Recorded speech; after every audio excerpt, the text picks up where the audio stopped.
আসসালামু আলাইকুম। কেমন আছেন আপনারা সবাই? আজকে আপনাদেরকে দেখাবো কিভাবে চালতার আচার তৈরি করতে। অনেকদিন হলো বাচ্চারা চালতার আচার খেতে চেয়েছে, তাই তৈরি করার চেষ্টা করতেছি। প্রথমে যেটা করতে হবে, চালতাগুলো খুব পিস পিস করে কাটতে হবে, তারপর ভালো করে সিদ্ধ করতে হবে। সিদ্ধ করার পরে থেতলে দিতে হবে। এরপর যেটা করতে হবে, আর এদিকে আমার মেয়ে বসে আছে, আচার খাবে।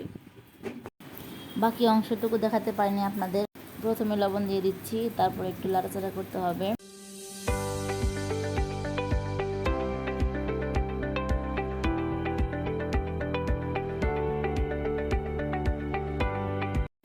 প্রথমে সরষের তেল একটু দিয়েছিলাম, তো আবার একটু সরষের তেল দিয়ে নিচ্ছি আমরা।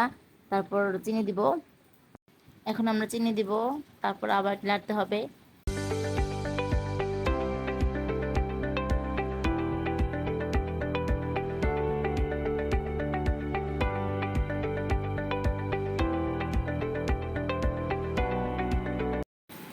এখন আমরা পাঁচফোড়ন দিয়ে দিচ্ছি, যতটুকু পরিমাণ লাগবে ততটুকু পরিমাণ দিচ্ছি।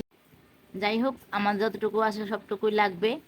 দেওয়ার পরে নাড়তে হবে। নাড়ার পর যখন পানিটা শুকিয়ে যাবে, তারপর আমরা আচারটা নামে ফেলবো।